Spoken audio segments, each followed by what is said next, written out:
Maybe it's gone live. I just say watch live now, Wisecrack, so everyone can hear us. And welcome, welcome, welcome. Hello. Hi. Hi.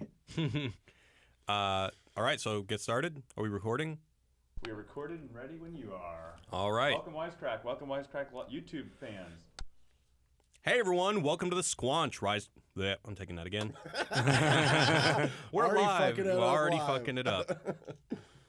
Hey, everyone. Welcome to the Squanch, Wisecrack's Rick and Morty podcast. My name is Jared. I'm joined here by the Squanchers. We got Ryan. Wubba lubba, hey! And unfortunately, Alec is not here with us today, but in his place, we have Dr. Nihilism himself, Michael Burns. How are you, Michael? Hi, I'm good. And I call him Dr. Nihilism because if you watched our recent video on nihilism in Rick and Morty and BoJack, Michael is the writer and researcher of that, and he has a PhD in philosophy and has a significant amount of study on nihilism. Is that correct? Yeah, I guess so. A good amount of study and a good amount of lying around wondering why God's abandoned me in the universe. So, yeah. So you care a lot about nihilism. Isn't that a oxymoron? Why'd you have to bring that up? Yeah. Call me out right then. Yeah. Come No, on, I man. don't care at all. Yeah. Cool. So today we are covering Rick and Morty Season 1, Episode 4, M. Night Shaym-Aliens. But before we get to that, I just want to wave at everyone on YouTube. This is the first time we are doing a live broadcast on YouTube. This is live? This is live. You're looking at human beings right now. Assuming anyone's watching. For all I know, they could not be watching. No one watches this show. No one watches this. Okay, cool. This is actually the first time we've ever done anything live on Wisecrack. So, anyway. Is it how did you pronounce the episode name? Shaym-Aliens? M. Night Shaym-Aliens. Isn't it Shyamalan? Wait. How do you pronounce Shyamalan. Shyamalan. Okay. Shaym-Aliens. Okay, never mind. Maybe. Keep going. Anyway, so let's go ahead and get some first impressions. Let's start with Ryan. What was it like revisiting this episode? Dude, so, I love Rick and Morty. I barely remember watching this episode the first time I went through the series. I don't think I've ever revisited it until now. And I kind of remember, I guess, why, because it's not that good, I don't think. Oh, man, really? You love this episode or something? Well, we'll get to me, but I we'll want to get hear what you don't like. All right. I mean, to me, for one, the simulation thing they did so much better in the Ricks Must Be Crazy. Right. It's kind of the same gag. And I think the only thing that really makes me laugh about this episode is David Cross's vocal performance as the alien, because he just somehow his inflection as the alien is just so funny. But everything else, like the jokes and then the plot and then what happens, I'm very meh. It's just kind of like very watered down Rick and Morty to me. All right, well, we got the hate mail starting. Thanks. This is our first live broadcast. Thanks, Ryan. Anyway, Michael, what do you think about this episode? Well, in a similar way, I was shocked when I started rewatching it that I didn't remember it. Yeah. Whereas normally if I go back, I'd have some inkling of what had happened in that episode. I mean, it was like plot-wise kind of predictable and more boring. Like I remember thinking halfway through, like, oh, there's going to be like a bigger twist to this. But I loved the Jerry storyline so much in this episode, and it makes me so sad. Yeah. So I found myself feeling really sad reflecting on that storyline. and I really love the Postman clone that just keeps saying "my man" over and over. I did find that fun. And I love it during the Appley Awards when you hear "my man." He's like, "Yes, thank you, sir." Well, I guess I'm kind of in disagreement. I really like this episode. I think it's actually one of the funnier episodes. I mean, philosophically, perhaps it's not the densest episode. It's not necessarily the most profound episode to think about, which, is oftentimes what turns me on about Rick and Morty. But I mean, especially the Jerry plotline I find to be so funny. And I'm curious to hear more about you saying there's not a big payoff, because I think there's actually a very big reversals. Obviously there's a simulation inside a simulation. Perhaps that's predictable. But the fact that Morty is simulated is quite a left turn. I don't even really know how to make sense of it. I think I might be overthinking the logic of the plot, but the fact that Morty is a simulation the whole time is kind of confusing. But we'll get to that in a second. I thought it was kind of dumb too, though. It was funny that they simulated his genitals. Right. And the one person was so embarrassed that they had to do it. That was fun. Oh, Kevin. Yeah. Poor Kevin. Cool. So let's get into the recap for those of you who have not recently seen the episode. So, it's an unnaturally beautiful day when Morty is asked a rather unexpected question in class. How do you make concentrated dark matter? Rick busts in and excuses Morty from class to explain that they are actually in a giant simulation chamber. Run by Zygerian space scammers who are trying to con Rick into giving them the equation for concentrated dark matter. Turns out Jerry also got into the simulation somehow and is unsurprisingly so oblivious that the Zygarians divert power away from his part of the simulation, making it laggy, constantly glitching, and complete with very unconvincing human automation. Jerry wins over his poorly simulated bosses with the ad campaign pitch "Hungry for Apples" and runs home to make love to a poorly simulated Beth. Rick vows vengeance on the Zygerians for bringing Morty in on their scam, so he crashes the system and escapes the simulation to the alien ship, but it turns out to be another simulation, a simulation inside a simulation. The best day of Jerry's life peaks when he wins an Appley for his apples-related marketing campaign, but just then, the simulation crashes. Rick and Morty pick up the disillusioned and depressed Jerry and hijack a spaceship. Needing the juice to outrun the Zygerians, Rick recites the ingredients of concentrated dark matter to Morty, but it turns out they were just in another simulation, and in fact, even Morty is a simulation. Rick and Jerry are let go in an escape pod, and just as the Zygerians are about to make their own concentrated dark matter, boom, their entire space station explodes, and Rick kicks back, satisfied to have gotten rid of those pesky scammers. Back on Earth, Jerry is fired by his real bosses after presenting Hungry for Apples, and Rick drunkenly doubts if Morty is real and if he's still in a simulation. End of episode. I like that part at the end. Oh yeah, it's one of my favorite post-credit sequences. I particularly love when the bosses are like, how does a guy like that go home and make love to his wife? Or maybe they even say have sex with his wife. So the first thing I want to bring up here, this is one of those episodes. We talked about this a little bit in our Show Me the Meaning podcast. We talked about Get Out. We talked about how Get Out is a film that when you watch it for a second time after having this privileged piece of information, knowing what is going on, you recontextualize everything you see, and it's kind of a new viewing experience the second time. And I think that this also applies to this. Once you know that there are simulations within simulations within simulations, and you know that Morty is simulated, you start looking at Rick's plans, Rick's actions in a whole new light. Mm-hmm. And before we get into that, there's one joke at the very beginning of the episode that I think speaks to this in an interesting way, and I'm curious to what you guys thought. So I used to say it was one of my favorite jokes of the series, but then I kind of realized this time, because like you guys, I've only seen this probably one or two other times. It's at the very beginning. It's literally the first line of the episode. Rick is dissecting a rat, and he says, "Oh, this is poor craftsmanship." Oh, yeah. Yeah. So I thought he was criticizing God at first. exactly. Yeah. That's what I thought. But then when you realize that it's a simulation, scenes later, you realize, oh, he's making fun of the programmers of the simulation. Right.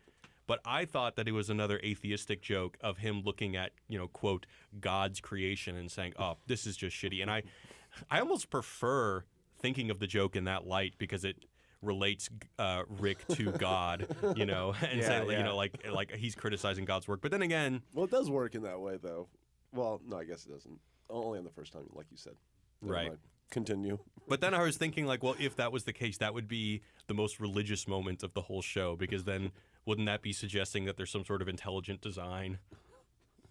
Well, he would just.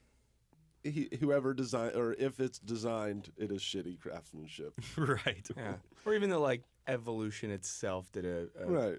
crappy job with that one or something. But yeah. But I completely read that line the same way the first time. Right. And I thought it was so funny that way, but then you realize that, oh, no, he's just talking about the programmers. Yeah. But anyway, so I want to move on to talking about living in a simulation. Yes, my favorite topic. Your favorite topic. I think one of the things I love the most about this episode is, in classic Rick and Morty fashion, it takes this very cynical view in that people will prefer living in a simulation. They prefer the fake to the real. I have a quick logic question about the plot. Like, part of the reason I don't like it, it's like, how does Jerry end up there? How does someone not know? How did the aliens not know that they're putting a human being into a simulation, or how does that just accidentally happen? Seems like they could have explained that better. I don't know, from the storytelling. I don't know. Did that bother you, Mike? Bothered me. It didn't bother me. But they didn't seem to provide any explanation. Yeah, they didn't just. They go, oh yeah, look, there's another happened. person in there. Like, what? You have people assuming Rick is hooked up to a machine somewhere. Yeah. Don't you have Jerry there too? Then again, it's Jerry. He's so dumb. Who knows? Right? Yeah, what he would just wander into, or fall asleep in a bag that got sucked I up. just don't wish know. I would have Or maybe seen I can- one sentence to explain Yeah. that. I can imagine a scenario where Rick has Jerry in the trunk of his spaceship, and the spaceship gets sucked into a tractor beam by the aliens, and they just put the whole ship into the Well, show me simulation, that scene. and they don't know that Jerry's in the trunk. Yeah, Show me that scene. classic Jerry in a trunk Classic move. Jerry in the trunk move. So even though later we realize that Morty is simulated, I think that's kind of one of the strange things about the episode is the Morty simulation would have to be so advanced for us to believe that Morty's actually a simulation the whole time, because then we would have to believe that the aliens, they put a lot of power into the Morty simulation, but then the Beth simulation has less power in it because she's a lot less convincing than Morty. But I love the part where Morty doesn't care about the scam or that he's in a simulation, and he begs Rick to let him go back to Jessica because the simulated Jessica is good enough for him. Right. This reminds me a lot of Cypher from The Matrix. Is you want to take the blue pill because You want that cheeseburger or that steak. you want that steak. Yeah. And I think that you could say this, obviously the same thing about Jerry. Jerry loves the illusion. The difference is Jerry doesn't know it's an illusion. Yeah.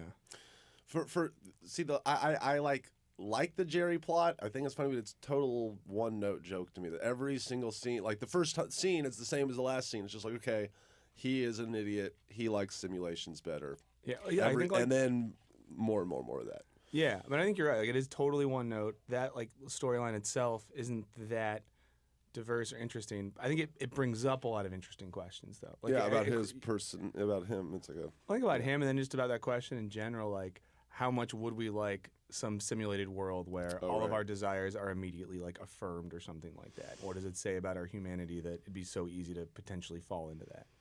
Yeah. Do you think that there's an element of, is it just that Jerry is so oblivious and dumb, or is it that he perhaps sees that there are some glitchy elements, but he just wants to believe it so bad? No, I feel like that you're supposed to believe Jerry is so stupid that he believes that this is his real life and that he's just killing it now. Yeah. And Morty is more like Cyrus and is like, this isn't so bad. I could live here. Jessica likes me here. Right. Yeah. What else is there to be said about the fact that when he has the best sex of his life with his wife just basically acting like a sex doll? She's just motionless. Oh, but that's so sad. But it made me think of, can I reference a non-Rick and Morty Oh, thing? absolutely. There's this show on Viceland now. I think it's called Slut Ever. Okay. Oh, I've heard about that. Yeah, and it's this woman, Carly something, who's a kind of a sex positivity advocate, and they did an episode on sex dolls and robots. And they showed these super advanced ones, and then they show this woman. She bangs a robot on Continue. the show. And describes it as a really positive experience. Oh, wow. Yeah, and then it brings up that weird thing of what if it is possible to have the most satisfying sex you've ever had with a flesh robot, and what are the implications of that for how we think about sex and relationships? But if anyone wants to watch it, the best clip to watch is on Desus and Mero. Their commentary on this woman having sex with a robot. It's one of the funniest things I've ever seen. And you get to see it? You don't see penetration. Okay. You do from the perspective of the sex doll. Watch this woman have sex with it, and then they cuddle afterwards. Okay. This is unrelated, but since we're on the subject of sex dolls, there's this museum in LA called the Museum of Failure, and it's just all these failed products. And one of the funniest ones is that apparently in China, this product lasted for less than a week. It was a shared economy sex doll. You order a sex doll like an Uber for sex It's dolls. Boy. it's like it's like Uber Eats for sex dolls. You order a sex doll, someone drives it over to your house, gives it to you, you do your thing, and then someone from Uber picks it back up, brings it back to the factory, washes it, and then it... But see, the problem probably wasn't the sex doll. It was the momentary interaction with another human while you had to look at them and be like, I'm about to go bang this doll They in the need foyer. drones for that. Yeah. They should have given it more than a week, man. I mean, there's some growth I don't know potential in that business model. If it was anonymous, when I swear to God, I don't know this from firsthand experience, but if you order a fleshlight, the post address thing on the box is Marshall's Industry Products or whatever, because they're not putting you on blast that you're ordering a sex toy. Right. You can't roll up with the body bag sex doll you're going to take. Someone could redo this and have a successful version of it. I'm just saying. Yeah. So to whatever Hong Kong/China entrepreneur out there, don't lose hope, brother. Quick question. Unrelated poll or related poll, but are we living in a simulation, Jared? Yes, no, maybe so. Well, I think the better question, and I think that Rick and Morty kind of reflects on, is does it matter? Well, that's another I mean, question. if Yes, we're no. living in a simulation, who knows? Right? Like, my there's no my way of answer knowing. is yes, and my second answer to does it matter is yeah, it does. So how do you I live? want to break through to the other side. So how are you living your life differently? Oh no, it doesn't matter on how I live my life, but it would, if we all found out, if somebody said, "Hey, guess what? I'm the player one, and I have proof," I think it would drastically change how everyone behaved. Would you not? Well, so if we think back to the Rick and Morty episode, they're living in a simulation, but the simulation seems to have a particular purpose. There is a reason for the design of the simulation, and that is to extract the equation for concentrated dark matter.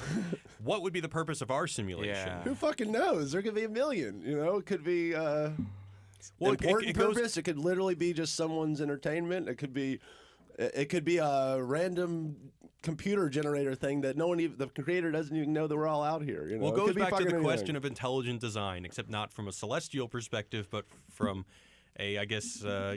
more of a computer-generated or computer overlord. Like, they're simulating us for the purpose of what, Well, I would like to know the answer to that question, Jared. Michael Bean. What about you? Michael Burns. Michael No, Burns. I like sorry. Michael Bean. We better. have That's another dope. Michael. We have another Michael Bean in the office. Just so- I just want to be Michael Bean because I enjoy bean burritos and I'm often flatulent. No, but I think the problem with the simulation logic for me is the same problem I have with religious logic. It's what would the point really be?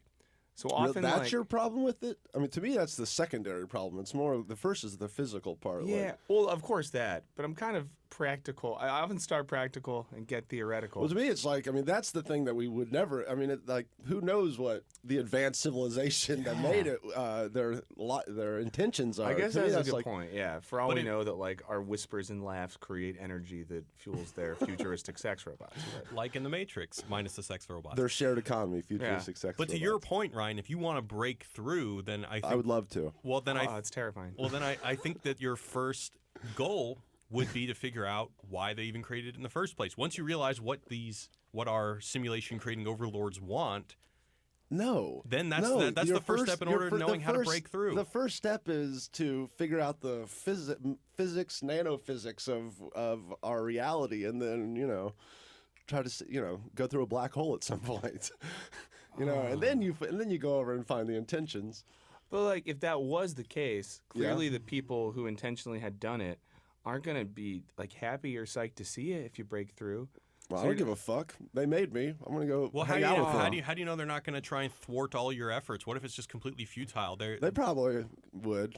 I mean, all this is kind of there's a level of who the fuck knows anything. I'm just asking, if we live in a simulation, Ryan, what is the concentrated dark matter of our reality?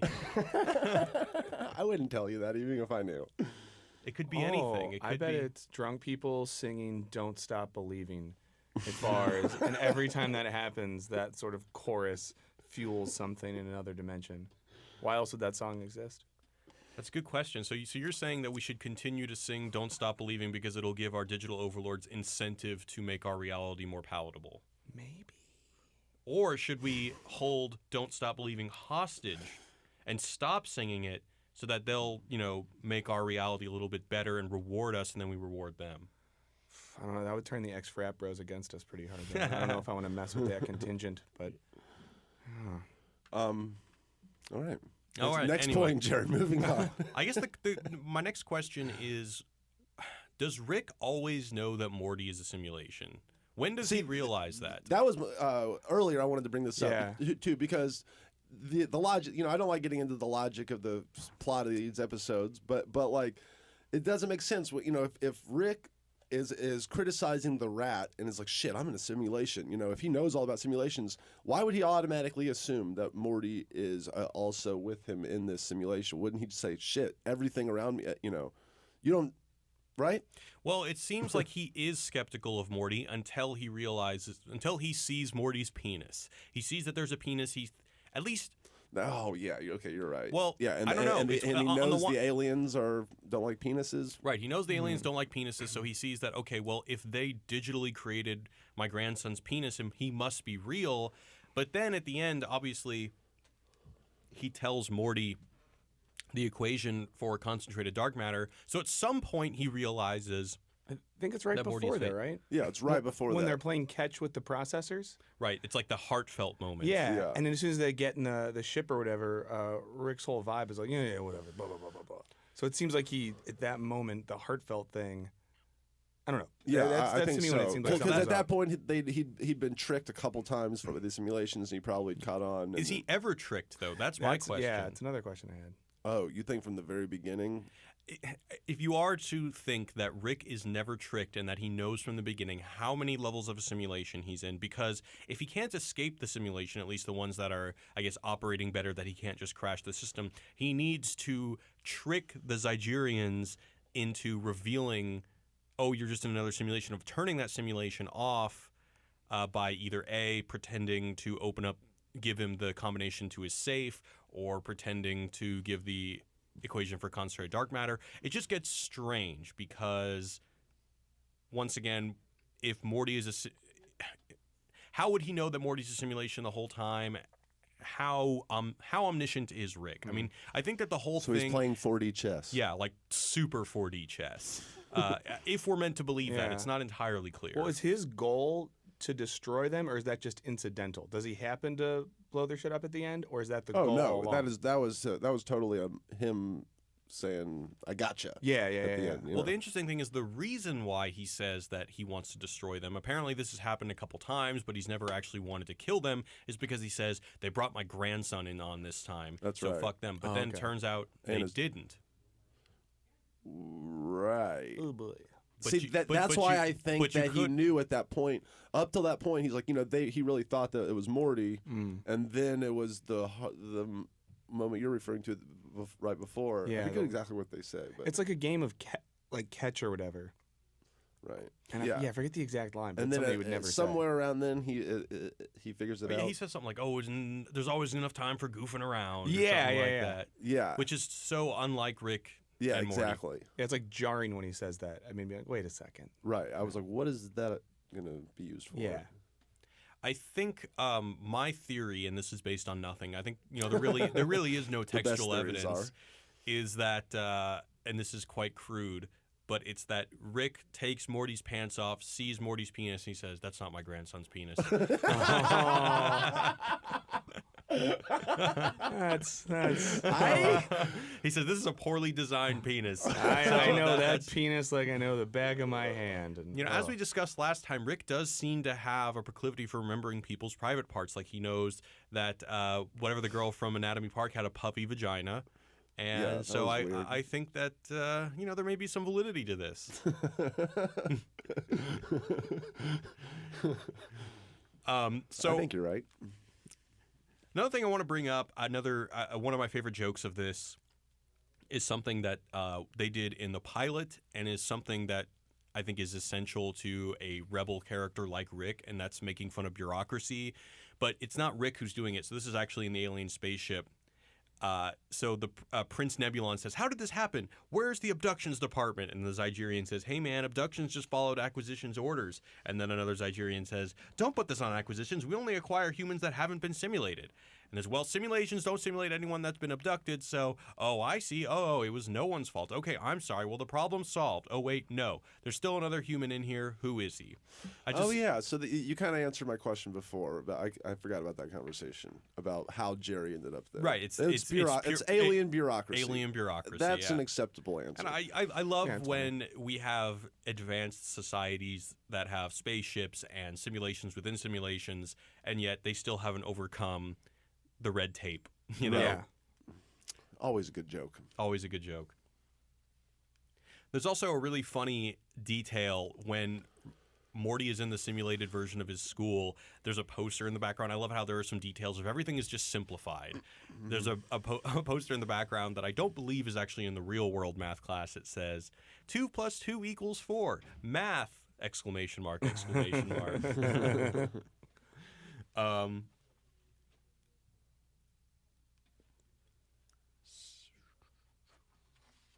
How we doing on time, guys?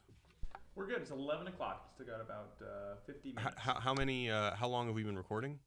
25 minutes. Okay.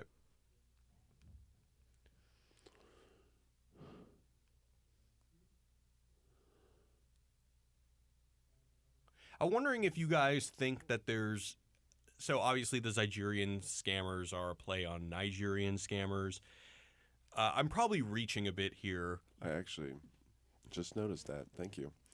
Oh, yeah, you know, like Yeah. the Nigerian email scammers. I'm a prince in Nigeria, send me all your money or something kind of Right, thing. exactly. And I was wondering, this might be a stretch, but, you know, Nigerian scammers scam you by selling you this kind of idealized reality of like, you know, oh, I'm about to give you $1 million free dollars. All you got to do is give me your bank account number so I can put a hold on some diamonds that I need to transport to the United States. And people just buy into that because, like, oh my God, free money.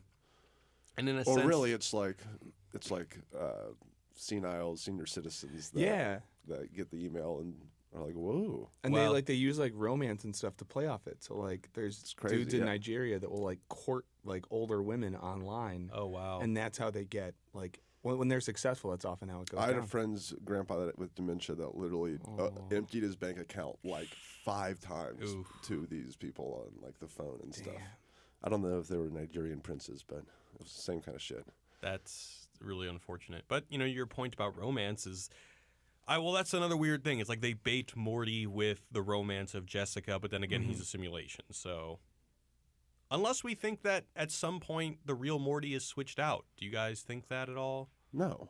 Yeah, I don't think It so actually either. makes the school simulation thing weirder because Yeah. you're looking at a simulation Morty in a simulation of school, so there's no human characters in that whole scene, right?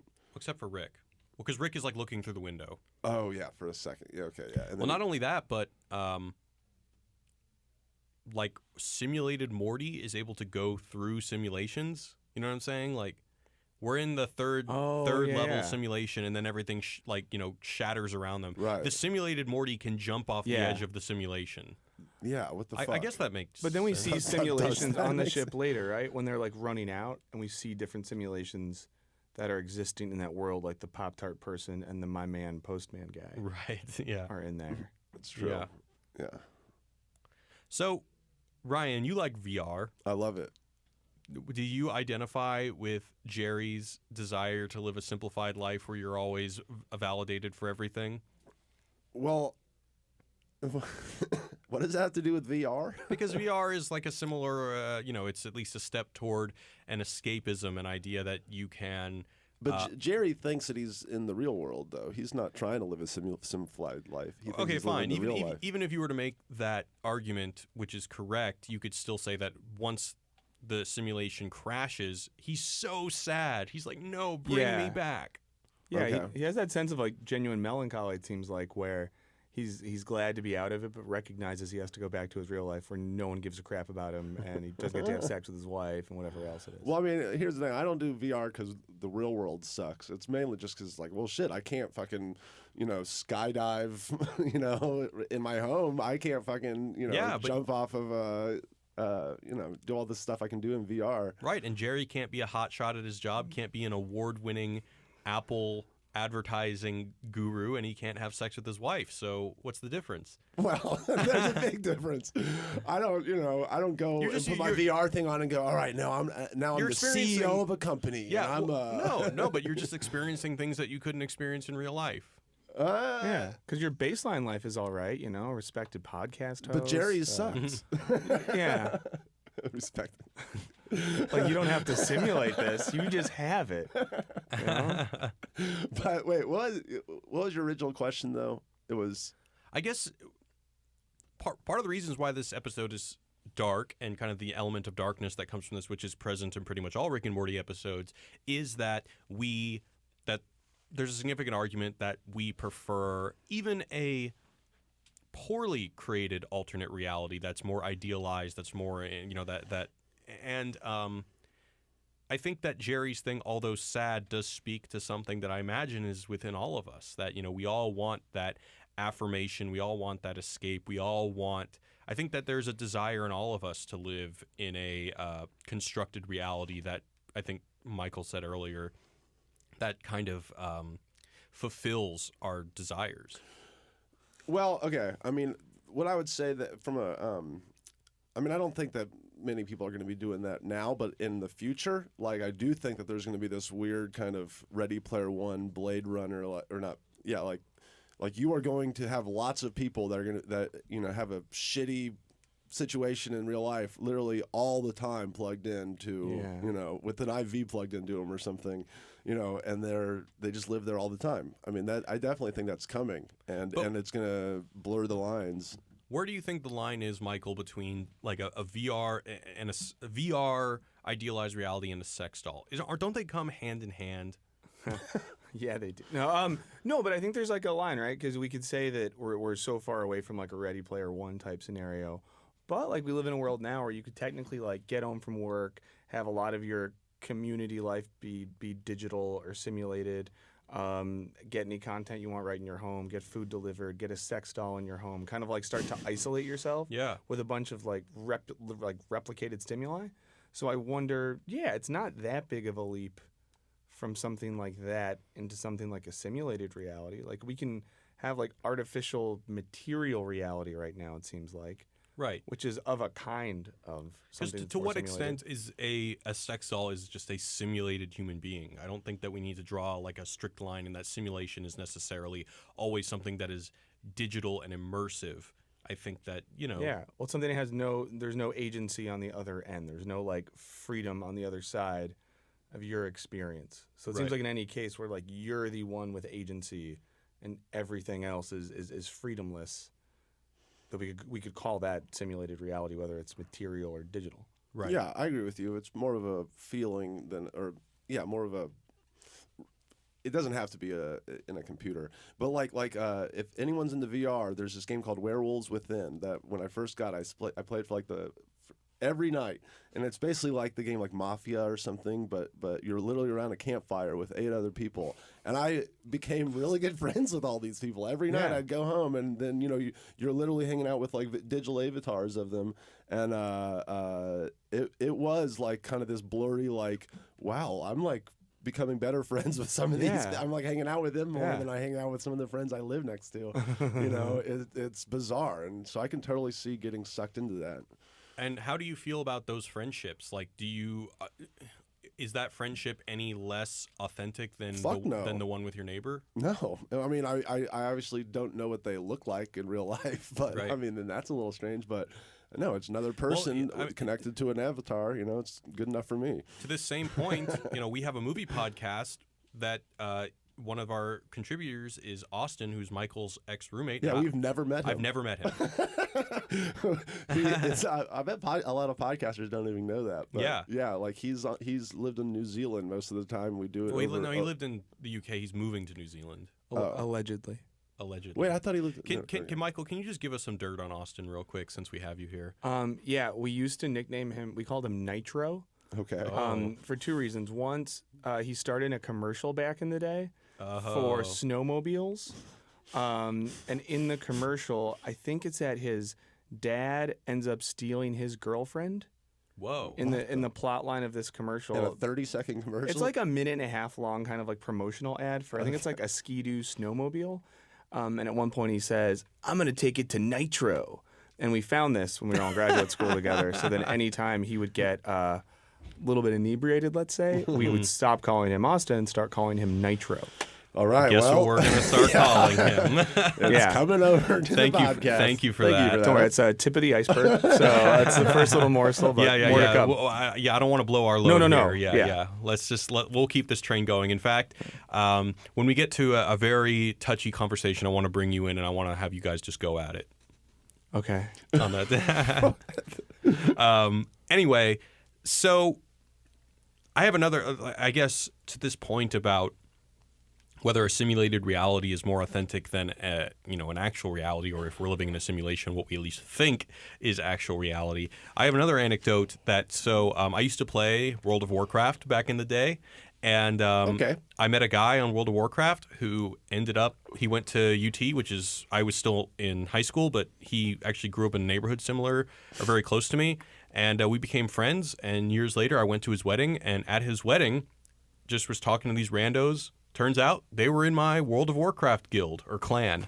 And the whole night we just spent drinking and reminiscing about digital memories. Did you remember when we took that castle Exactly. and fucked that orc up, Exactly. dude? That was you. and- Oh, fuck. Exactly, and it was like really gratifying and really cool. Like I felt like I was meeting old friends, even though we had never met. And so, I mean, that's a little bit of a tangent, but I think that It's coming, baby. it's coming, and I think that to the point of Jerry and simulated Morty's experience is that I think at the end of the day we don't really care what's real and what's not. Right. You know, we will prefer the simulated Jessica because at least that's some kind of connection. And Yeah. But wouldn't the flip side be like you would care if it was like a catfishing scenario? If you like met someone online, whether it was a friend or a romantic thing, and you were meant to believe they were one person, like some guy with a philosophy PhD who was in Scotland and then went to Australia or whatever, and then you find out it's actually like, you know, like I don't know, an Albanian 57-year-old woman who modulated her voice and used that identity or something. I don't know, but I think Well, that's, there's I a, guess that- that's yeah. a different thing, right? I don't think so. I think, but I think the question is up until that point, before you realize that it's a catfish, is it not an authentic connection? But what if, like, so the Warcraft Guild, I mean, I don't know, did you imagine they were particular people of a particular ilk? Like, if you found out it was a bunch of 74-year-old women at this wedding who are, like, the grandmothers of the bridal party? Do you would remember that when bum we you took out? the castle? Yeah. I like that. Well, you're asking, would that change the way I contextualize my experience playing the game? Yeah, or would it bother you if, like, you're, what's the werewolf game? Werewolves Within. Yeah, I don't know, like, I don't know Ubisoft. if you... yeah, like, what if people... Oh, I don't- basically, like if they were lying. Yeah, what if basically. people were lying? But if... To me, that's a totally different question. Like, it's one thing for I think Jared's original question was do we care really if we know what we're getting ourselves Yeah. into and we know it's a simulation? Do we even care that it is a simulation? That's different than we're being lied to the whole time, and then you figure out that everything was different. Well, so there's two different things here. One is with Jerry, the question is, you know, when we realize we're being lied to, does it make things less meaningful? But with the Morty line that I read earlier about him, I know it's simulated Morty, but let's pretend for a second that it isn't, with him saying, I don't care that this is a simulation, Rick. Let me go back and be Jessica's girlfriend because I'll even prefer the fake Jessica. And so I guess if... So you're yeah, saying, I like- guess it's weird because, like, on the one hand, like an NPC in a video game, like a computer generated person, like I don't feel authentic connection with them. Now, granted, you know, I would never. Now, having said this, this kind of brings up weird questions about like people who, you know, Uncanny Valley. well, I was gonna say people who have sexual attraction to like anime characters and stuff. Well, no, what if you found out that the people that you had been playing World of Warcraft with and had authentic human connections with, and then you get to the wedding and then it was only one of them, and then it was like, oh yeah, the rest of those were all NPCs that were just very highly developed and stuff. Would you feel like, shit, I like that kind of sucks? Well, wouldn't you? I guess I would feel like Jerry in that I would feel like, you know, like when he exits the simulation, he's really sad and he's like, oh my God, the ideal reality's been shattered and I feel super depressed now. Now, granted, I wouldn't say that it was an ideal reality that's been shattered, but I guess I would be upset that I was tricked and that there's a certain emotional vulnerability to saying like I, you know, showed my real self to these people. I had an authentic connection and then that ends up being bullshit. I think that, yeah, you're probably right. Yeah. But if you're somebody like they have in Japan, if you're somebody who feels an authentic connection with an anime character, knowing that they're an anime character, Yeah. Totally cool. then is it totally cool? What do you think, Michael? I mean, I What's wrong wouldn't with that? find that totally cool, but I'm not going to judge someone. If that's a genuine experience someone has, like, good for them. Mm-hmm. Well, but yeah, Jared, what is wrong with that? I'm not saying that there is something wrong with that. I don't know. On the one hand, it's certainly tempting to say that we should put value in human-to-human connection, but then I ask myself, but why? I mean, I think there's like a shared. I'm going to sound like a hippie for a second, but there's like a shared fragility and vulnerability about being a human because we're just so terrible and fucked up that I think builds something. Whereas, like, I don't know. This is such an obvious reference, but like in Her, right?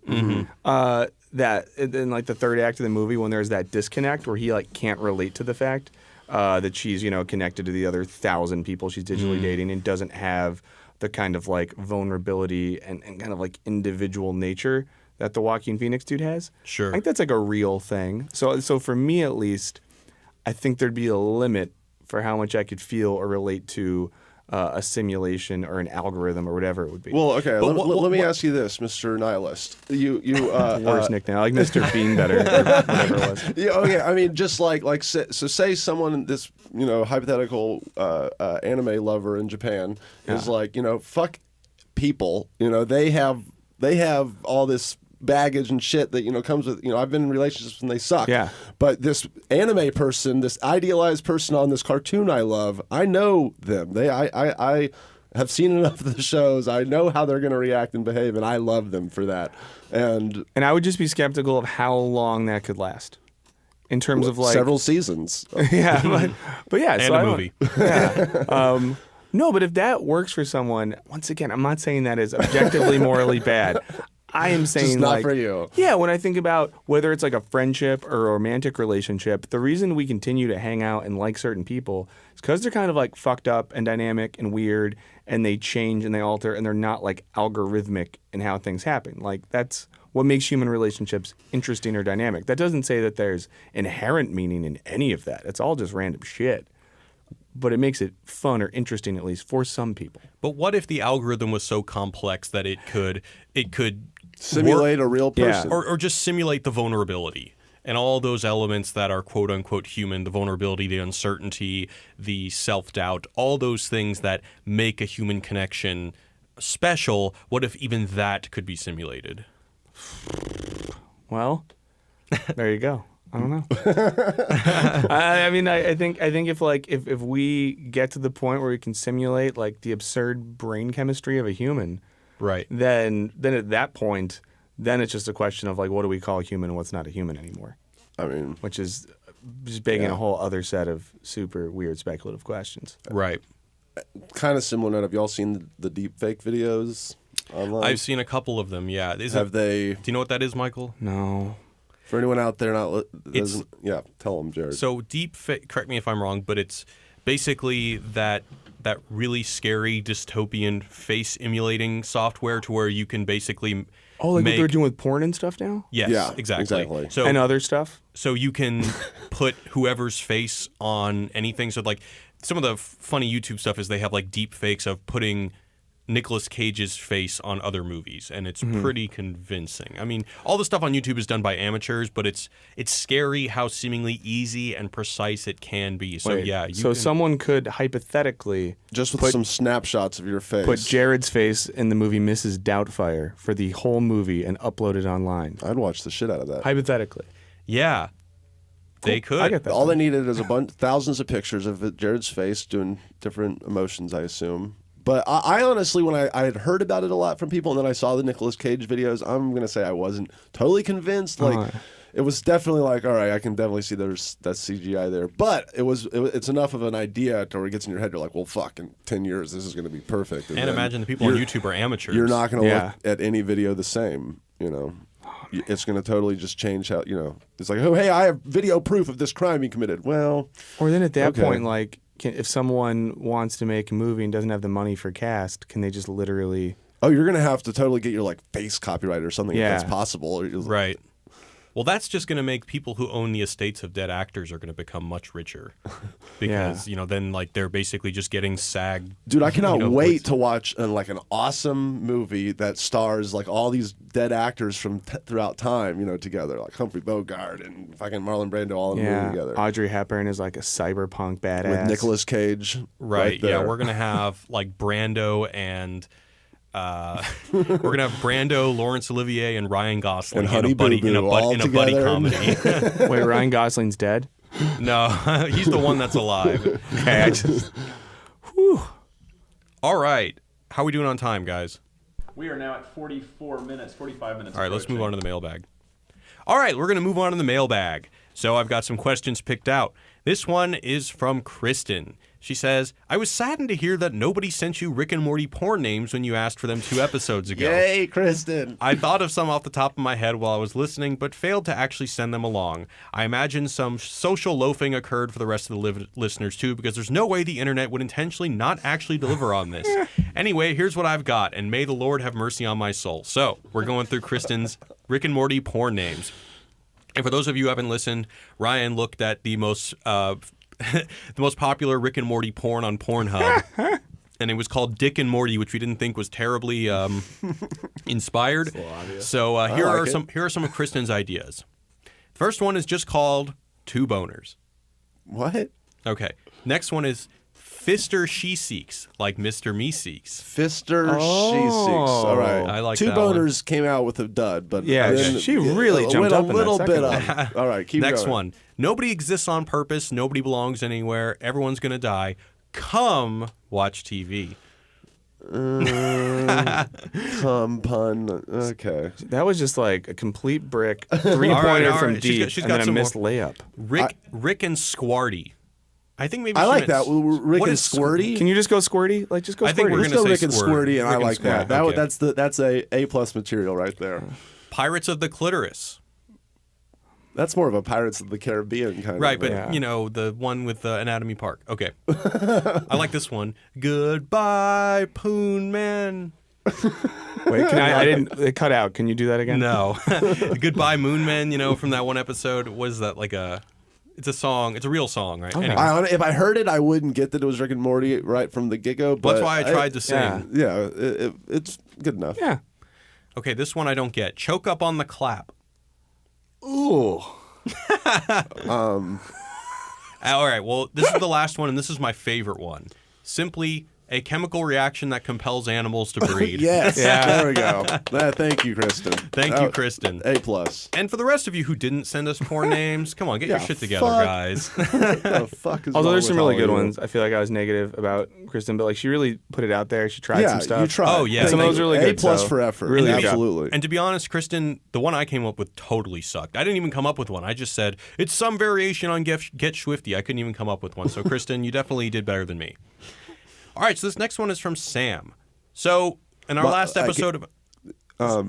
Can I say mine? Oh, sure. Yeah, Ryan wants to give more porn names. Mr. and Mrs. Poopy Butthole. Wait, hold on. Let me get That sounds like a terrible porn I would not want to watch. Hold on. Something with Mr. Poopy Butthole. He's got to be in a porn. You know, like a really gross Yeah, porn. the problem is that when you say Mr. Poopy Butthole, like... I mean, I wouldn't want to watch it. But, you know, if it existed, I'd be cool with it. Yeah, let's move on. Okay, so Sam is... Cut that out. No, we're leaving it in. This is live, dude. Oh, yeah, you can't cut anything out. We're live, baby. All right, so Sam says regarding Anatomy Park, he'll start by admitting that I'm a little biased toward this episode. He loves Jurassic Park, loves John Oliver, and loved Rick and Morty, so naturally he loved this episode. So we did not really get all the references in the... There's a lot more Jurassic Park references that he totally killed it on. Sam totally killed it on pointing out. So I'm just going to go through some of the stuff he pointed out that we did not get. So first, here are the Jurassic Park allusions. The robot Reuben presentation equals the cartoon DNA presentation in Jurassic Park.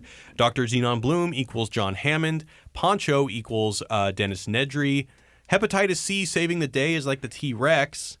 The Jurassic Park final escape scene where everyone is in the main building hanging on suspended skeletons trying to escape the raptors. Never mind.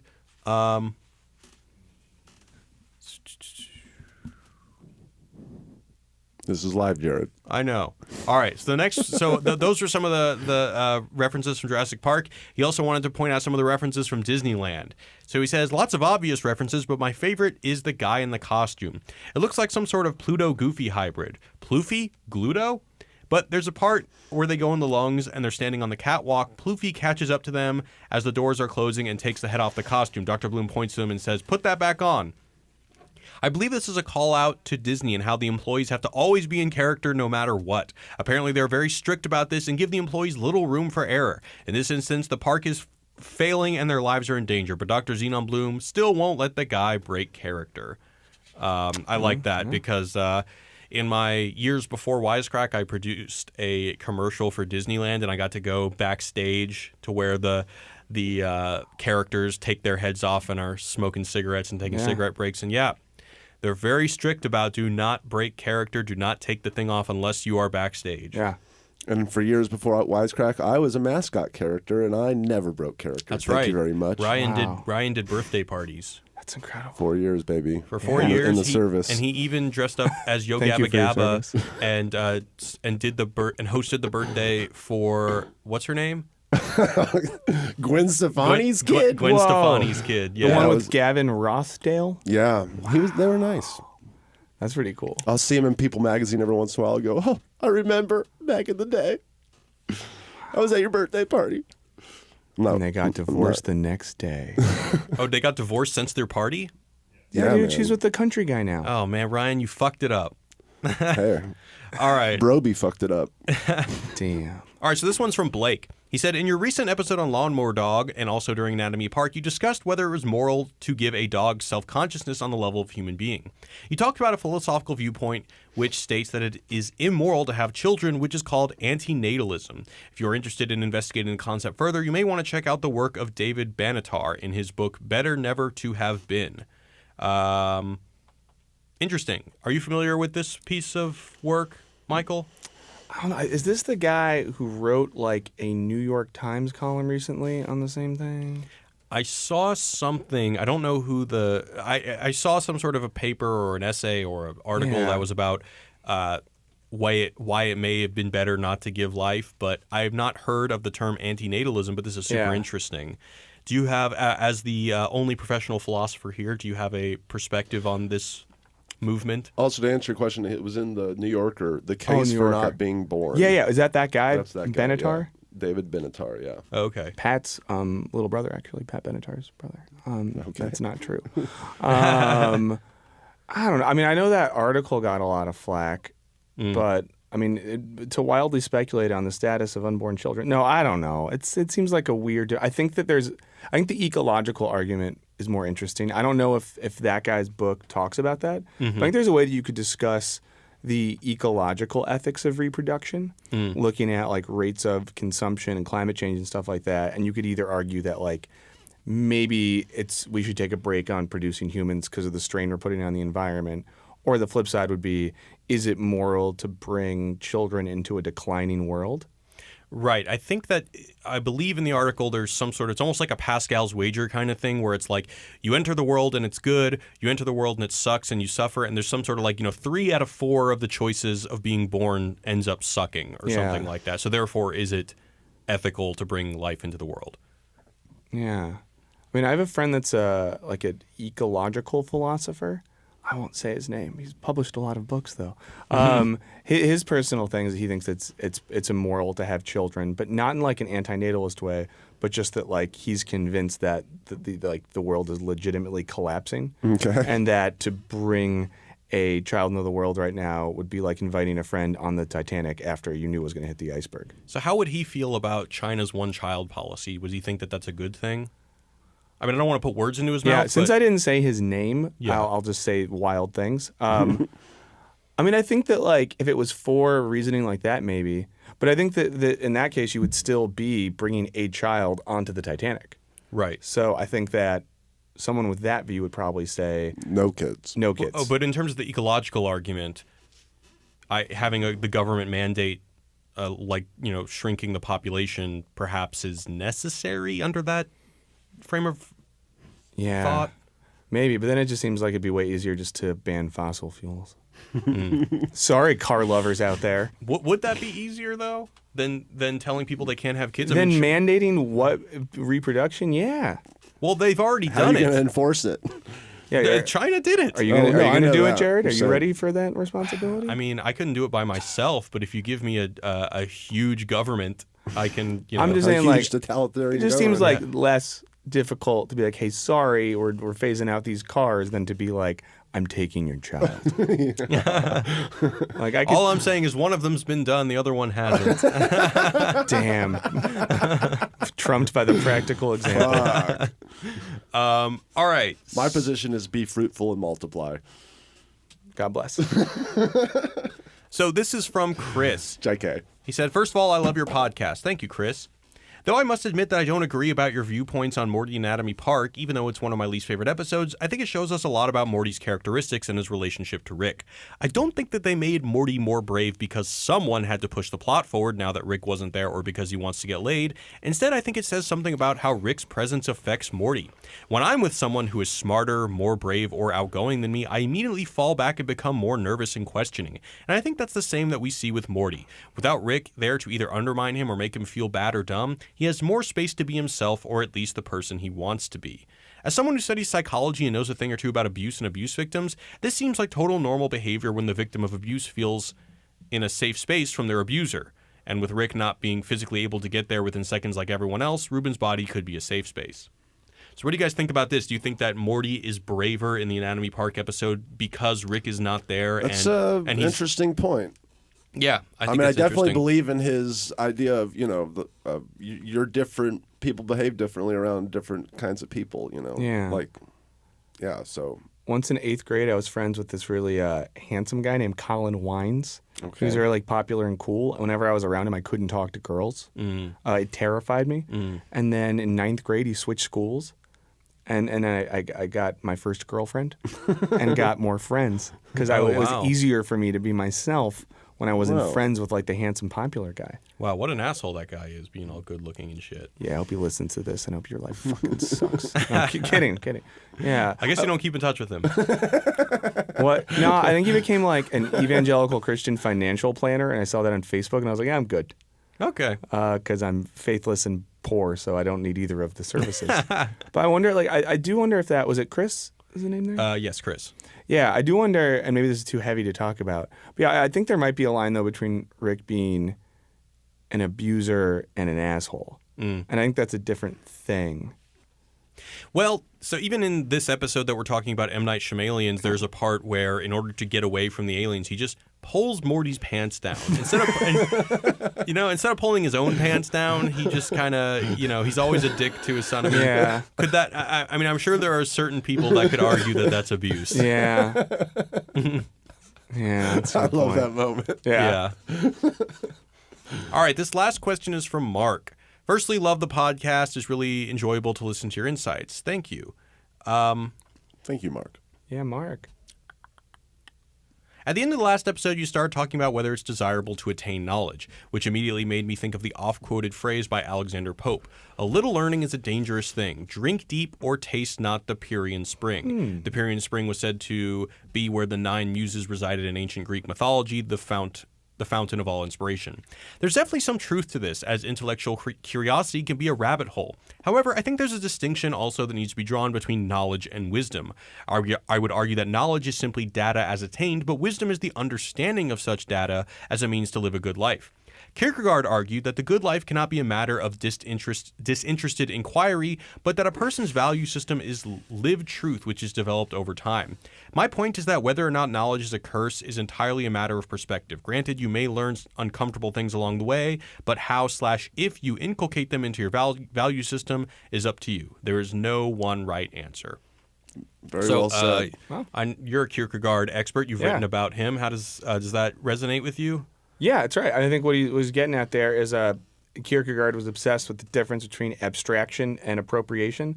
So abstraction is we can sit in a room and say we know some shit, and the abstract appropriation is when that shit affects the way we live our lives. Was this Mark? Yes. Yeah, and Mark rightly brought up the distinction between wisdom and knowledge, which is very Greek, right? So that's what the Greeks would have thought in the Socratic tradition. Knowing stuff is one thing, having that stuff affect you so you live a good life is another thing, and that's the spirit Kierkegaard wanted to resuscitate. The only difference would be at the end, does Mark say something like truth is relative and it's... He says, "My point is that whether or not knowledge is a curse is entirely a matter of perspective." Yeah. What do you think? Do you differentiate between knowledge and wisdom, and is there one that you emphasize in your life that is more important than the other, or do you actually? Is there some knowledge that you don't want to know? Do you willfully keep yourself ignorant of certain things? Do you not want to transcend past the simulation and meet our players? Tell me more. No, see, I think I don't, but I think I think the first part of what he said I think is interesting. 'Cause I think we do live in an age where like everyone reads a 500-word take on whatever like political, scientific, or social issues going on, but we very rarely go past that. So we do live in an age where everyone knows a little bit about everything, which is something Kierkegaard talked about as well, and thought the media in his day was doing that. And I think maybe people do that because we're lazy and have a lot going on and short attention spans. Maybe we do that because we don't want to take the like intellectual risk of diving into stuff. I don't know. What do you guys think? I think that I don't see the problem in that. Like because it's a hundreds of years ago, people didn't know much about anything. You know what I mean? And now we know. We have kind of a nice little bit of knowledge about hundreds of subjects. And then yeah, most people focus on a couple of those. And I think that's makes sense. See, I disagree. I think that when people have like very elementary knowledge of another thing, but the problem is when they think that elementary knowledge is that makes them experts. That makes them experts, or gives their opinion some sort of elevated validity, and people think that they're right, and they let the outrage motivate, what they think ought to exist. But that would be like if you went to taco night at Golden Corral. And then you like went to Mexico City and you were like, listen, fucktards, this is how you make art. You know what I mean? Like, I think there's. I love Golden Corral. I have no idea what you're talking about. I'm not hating on Golden Corral, but it's like the Golden Corralification of knowledge where like there's the big buffet and it's fun to try a little bit of everything there, but we're not going to act like Salisbury steak is equivalent to like a nice porterhouse. I think in the same way, it's good that we have a little bit of knowledge here and there. But we need. There's nothing wrong. Yeah. It's just when people. It's not an end in itself though. Like if we went to Golden Corral sometime, I'd be happy as a clam. If you told me all restaurants are Golden Corral now, I might consider euthanasia. Me too. I would. I'd drink the Kool-Aid with you, brother. Wait, does Golden Corral, isn't that seafood? No, it's just like a big buffet of everything. I'm thinking of Long John Silver's. I don't know why I get those confused. Well, because Long John Silver's will often have. Oh no, I'm thinking of Red Lobster. Never mind. In Laredo, they're across the street from each other. Oh. All right. Well, that is going to do it for today. If you're watching us on YouTube, thank you for tuning in. I want to thank Ryan and our special guest, Michael Burns, for joining us today. Thank you, Michael. Thank you so much for having me, guys. Yeah, this was super fun. And you've actually got some fan messages coming in and some fun porn titles. I have to read these to you. Off of YouTube. So we were just informed that we've got some good porn titles coming in. So from the Facebook Live account. I think YouTube can hear me right now. I think that's right. Oh, really? So this is the engineer. But we have, first of all, a lot of people saying, "What the fuck? You guys are really hot." Especially Ryan. You're so hot. Hot. I would. So Shia S says, "WTF? Ryan is so hot." And then some of the. Thank you, Shia S. And then some of the. We've got some porn titles. So 2 Ricks, 1 Cup here. Oh, that's hell a good yeah. one. Sure, there we go. Bravo. Yeah. 2 Ricks, 1 Cup. I like it. Didn't One of the overthink best it. ones. Yeah, that's great. We've also got I'm Tiny Dick. Okay. Yep. Good one. There's some others here. There is more poopy butthole stuff, but there's also Poon Man. I don't know if we already said that. I think that came in. Oh, earlier. Goodbye Poon Man. Yeah. Oh, Wait, so it's what not was a the Mr. Poopy Soundgarden reference? Butthole one? I think it's the same thing. It's 2 Mr. Poopy Buttholes, 1 Cup, which doesn't really have a good. Yeah, that ring to doesn't it. have quite a ring, but I appreciate the effort. I figured you guys would like to hear that you guys are all hot, and there's 2 Ricks, 1 Cup. Well, hey, thank you all the contributors out there. Yeah, Ryan, you sexy beast. Well, that's the point of this shut up. podcast, right? To have a bunch of sex symbols discussing hot topics. Yeah, I think That's so. not how it was pitched to me. That's what I saw in the email. Yeah, we're all Just a bunch of studs talking shop. That's right. We're all slightly more attractive than Slavoj Žižek. Yeah. And actually, I think That's the standard. we're all going to CrossFit right after this, just to watch. You do CrossFit? No. Oh, okay. Jesus. No, but if anyone I'm does gonna go CrossFit, sit on my you know what ass I and mean? edit all day. I'm excited about it. Yeah. All right, cool. Well, that's going to do it for today. Thank you, everybody, for listening, and we will squanch you next time. Peace, everyone. Squanch you later, baby. Bye.